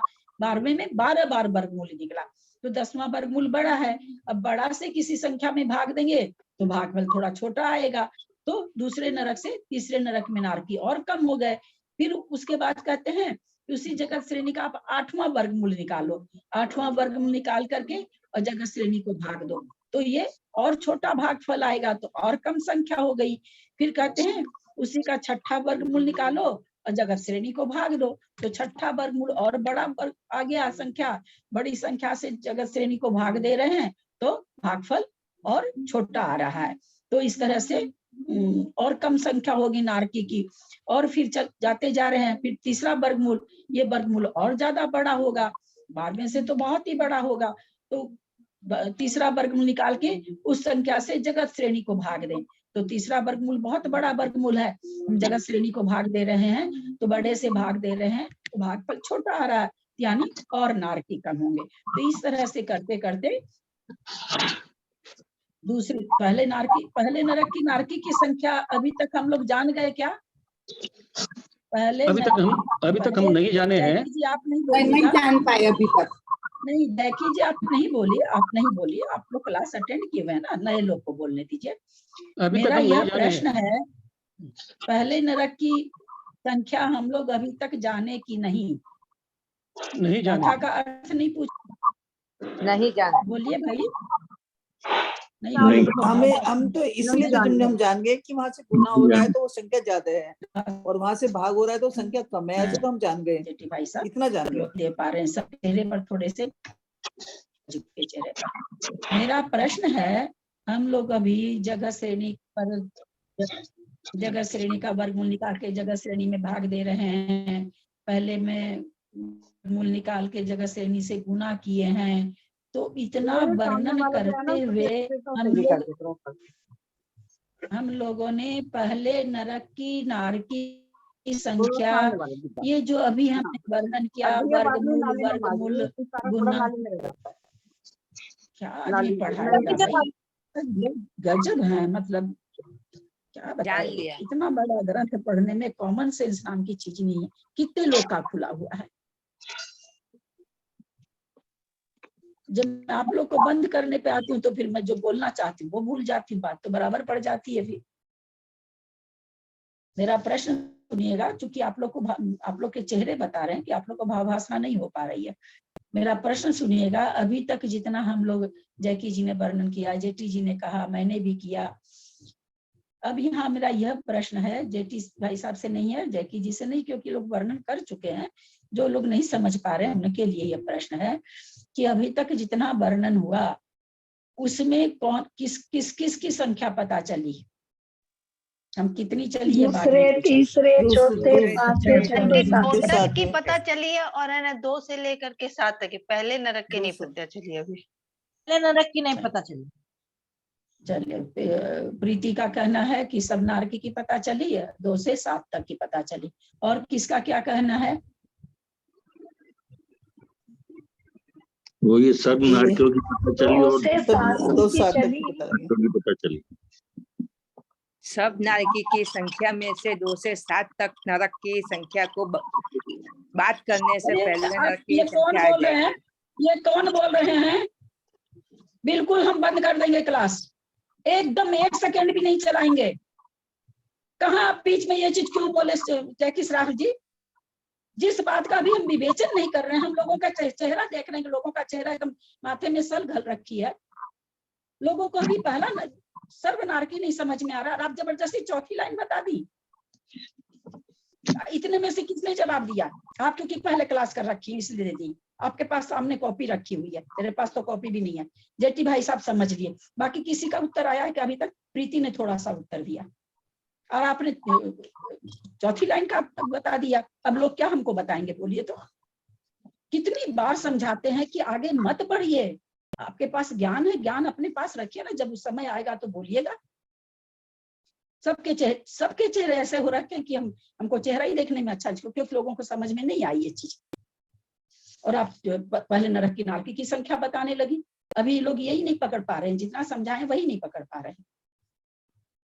फिर से मैं दोहराती हूँ, ध्यान से सुनिए। सबसे पहले इसमें क्या बताया गया?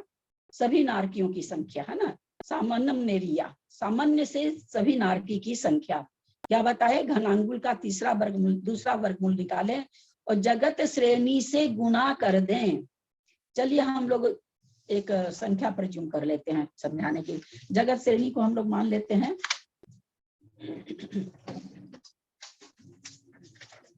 लेकिन बड़ी संख्या लेंगे तो समझ में आएगा, बड़ी संख्या लेंगे तो आप लोग को थोड़ी सी दिक्कत हो जाएगी। चलिए 5000 लेते हैं, 5000 से होगा नहीं, लेकिन घनांगुल हम लोग मान लेते हैं 5000 का, 5000 का निकलेगा नहीं ना। 5 गुना 5 गुना 5 गुना 5 625 में भी सबका वर्गमूल नहीं निकलेगा। सबका नहीं निकलेगा, उसके लिए बड़ी संख्या लेनी पड़ेगी, तो आप लोग को समझने में दिक्कत होगी। हम मान लेते हैं कि 625, आप लोग कॉपी में लिखते जाइएगा, बहुत धीरे धीरे बोल रही हूँ, आप लोग को समझ में तभी आएगा। जगत श्रेणी माना हमने, ऐसे लिखेंगे, माना हमने जगत श्रेणी 625, जगत श्रेणी 625 का मतलब जगत श्रेणी में आकाश के प्रदेशों की संख्या 625 है ना। 625 के आगे कुछ होना चाहिए ना, तो आकाश के प्रदेश है 625। जगत श्रेणी बराबर 625 आकाश के प्रदेश, ऐसा माना गया है। और घनांगुल घनांगुल को हम मानते हैं कि 256, घनांगुल को 256। अब सातों नरक के नारकी की संख्या लिखेंगे आप लोग, हम लोग भैया के समय में लिखते थे, सातों नरक की नारकी की संख्या लिखें। तो क्या कह रहे हैं गाथा में कि पहले आप घनांगुल का दूसरा वर्गमूल निकालें, है ना। घनांगुल विधीय मूल, घनांगुल 256 का दूसरा वर्गमूल कितना होगा? 4।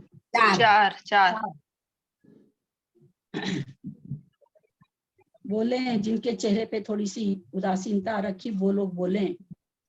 256 का दूसरा वर्गमूल कितना होगा?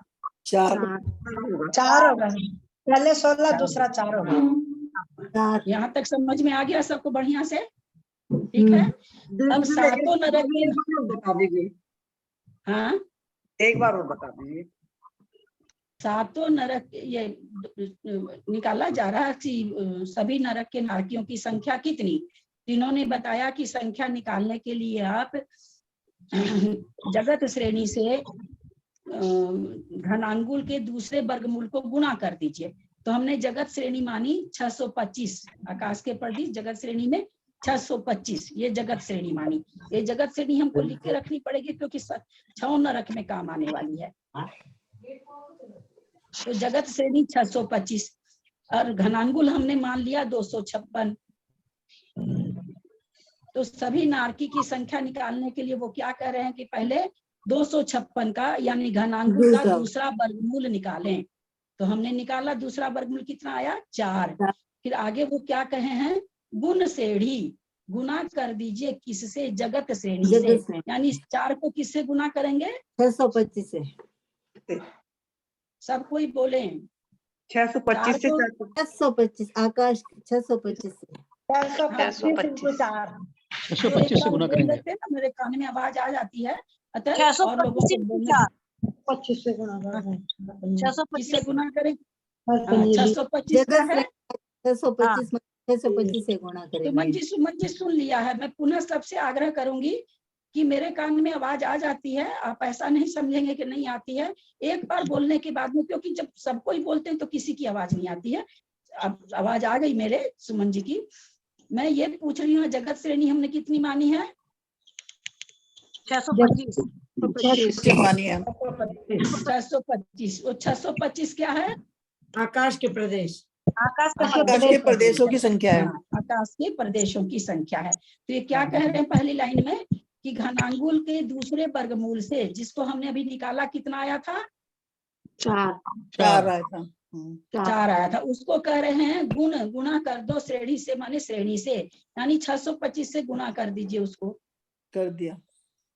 तो कितना आया? 2500 आया। 2500। ये क्या हुई? ये 2500 जो आई, ये क्या है? 2500 क्या है ये? सर्वनारकी की संख्या। जो समझ रखे हैं वो जवाब नहीं दें। जेठी भाई साहब आप समझ रखे हैं, जयकी जी समझ रखी हैं, इन लोग को जवाब नहीं। इन लोग के चलते इतनी मेहनत कर रही, इन लोग के नारकियों की समान संख्या, नारकियों की संख्या सामान्य संख्या क्या हो गई? संख्या सामान्य से नारकियों की संख्या, सामान्य से नारकियों की संख्या क्या हो गई? हाँ, क्या है ये? 2500 क्या है? और जो बोल दिए वो चुप रहेंगे। अब 2500 संख्या सभी नारकियों की संख्या है। सामान्य दीदी मैं बोलूं? हाँ, सामान्य से सर्व नारकियों की संख्या। भैया इस संख्या में सामान्य कहाँ से हो गई? प्रमाण है जी। क्यों लगा रहे हैं? ये किसकी संख्या है? पहले ये बताइए, आकाश के प्रदेश की है कि नारकी की है कि देवों की है कि मनुष्य की है कि त्रियंच की है? किसकी है? सर्वनारकियों की। नारकियों की है। तो कितने किस नरक के नारकी की है? ये 7 नरक के नारकियों की है। 7 नरक के नारकी की है। ऐसे ना बोलना चाहिए। सामान्य नारकी की, सामान्य सर्वनारकी की। अरे भैया सर्वनारकी कौन से सर्वनारकी? उत्तर क्या होना चाहिए? 7 नरक के नारकी की संख्या है। समझ में आया यहाँ तक? आया। 7 नरक में, 7 नरक में कितने नारकी हैं टोटल? 2500। अब ये तो कह रहे हैं कि जगत, अब ये क्या कह रहे हैं? जगत श्रेणी का 12वां वर्गमूल निकालिए। अब चूंकि हमने संख्या क्या ली है? 625 ली है, तो इसका हम चाह करके भी बहुत वर्गमूल नहीं निकाल सकते हैं। तो हम थोड़ा तीसरे वर्गमूल पर चलते हैं। तो 625 का तीसरा वर्गमूल क्या होगा? तीसरा भी नहीं निकलेगा, 2 ही निकलेगा। दूसरा वर्गमूल क्या होगा? दूसरा 4 होगा। 625 का दूसरा वर्गमूल क्या होगा? बोलो 4 4 कैसे होगा भाई? 256 का भी 4 और 625 का भी 4। 5 आएगा। मैं पुनः रिक्वेस्ट करूंगी जैकी जी से, मैं पुनः जैकी जी आप बताओ या मैं बताऊं, बात बराबर है, क्योंकि आप भी जाने हुए हो, अब मेरे को भी आ रहा है, इसलिए आप नहीं बताएं। इन लोग का सबका चेहरा तो देखें, कैसे लटके हुए हो रखे हैं। आप इन लोग को करने दीजिए ना थोड़ा सा। 625 का वर्गमूल निकालना एक बार सिखाए थे, क्योंकि नहीं दिमाग में आ रहा। 25 को 25 से गुना करते हैं तो 625, तो इसलिए पहला वर्गमूल 25 हो गया। 5 को 5 से गुना करते हैं तो 25। उसी संख्या से गुना करने से संख्या जो आती है वो उस संख्या का वो वर्गमूल होता है। तो 625 का दूसरा वर्गमूल 5 हुआ। हम इसको दूसरा वर्गमूल 5 हुआ। ये दूसरे वर्गमूल की संख्या से भाग देने से कौन से नरक की संख्या आएगी? 2 कहाँ पर जाके है? 7वें नरक की संख्या। 12, पहले छठे का 12 है, मतलब ऊपर से दूसरे का 12 है, तीसरे का 10 है, चौथे का 8 है, तीसरे का 6 है, दूसरे का 3 है और 7वें का 2 आया ना, 2 तो 5 आया वर्गमूल। दूसरा वर्गमूल कहते हैं निकालने। 12वां वर्गमूल, 10वां वर्गमूल, 8वां वर्गमूल, छठा वर्गमूल, तीसरा वर्गमूल, दूसरा वर्गमूल, ये दूसरा वर्गमूल आया। दूसरे वर्गमूल को क्या कर रहे हैं फिर? जगत श्रेणी में भाग दो। जगत श्रेणी को उससे भाग दो। तो जगत श्रेणी हम कितना माने हैं? 625। तो 625 में हम जब भाग देंगे 5 से तो क्या आएगा? 125। 125। यानी अगर हम मानते हैं जगत श्रेणी 625 है, घनांगुल 256 है, तो दूसरे नरक की पहले 7वें नरक की नारकी की संख्या 125 होगी।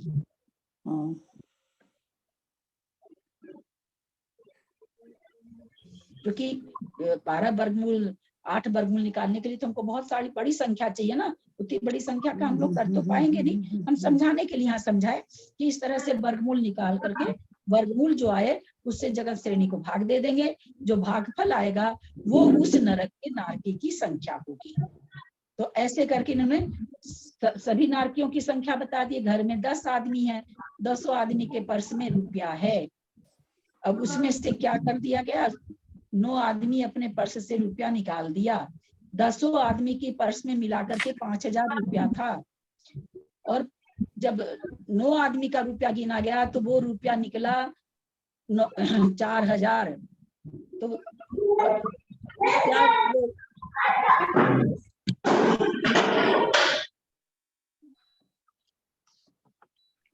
10 आदमी के पर्स में 5000 रुपया था। सबको कहा गया आप लोग अपना अपना रुपया दीजिए, काम है। तो 9 लोग तो ला करके, ये पता था पहले दिन पिताजी ने दिया था सबको रुपया, तो मालूम था मैंने 5000 बांटा है, तो ये तो उनको पता था कि 5000 है सबके पास। दूसरे दिन उन्होंने सबसे वापस मांगा कि दे दो, तो 9 ने लाके दे दिया, तो गिना गया तो 4000। तो अब जो एक बचा उसके पास कितना रुपया है? 1000 है ना, 1000 रुपया। सबसे ज्यादा रुपया उसी के पास था। तो उसी तरह अपने जैन आगम में सारी छोटी संख्याओं को जोड़ करके जिसकी अब म्यूट हो गए, नहीं आ रही है आंटी, आप म्यूट हो गए।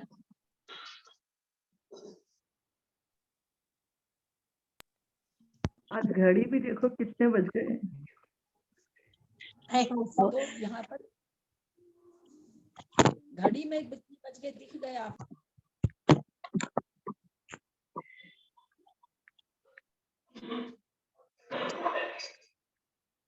सरप्राइजिंग चीज है कि हम 1.5 घंटा से और समझा रहे हैं, वो नहीं दिखा। ये दिख रही घड़ी में कितना बजा। तब तक हमको ज्ञान होगा, जब तक हम सामने वाले का शुक्रगुजार नहीं होंगे कि मेरे लिए 1.5 घंटा से माथा चटा रहा। मेरा सारा काम, मेरी 2:30 बजे से क्लास चालू हो गई दूसरी, मेरी ऑलरेडी 2:30 बजे से क्लास चालू हो गई दूसरी। लेकिन मैं देखती हूँ कम से कम एक छोर तक आप लोग को पहुंचा दूं। लेकिन आप लोगों को क्या 2:30 बज गई, घड़ी में 2:30 बज गई, मेरे 1.5 घंटा से बोलने की कोई कीमत नहीं। तब हम लोग थोड़ी सीख सकते हैं किसी चीज को।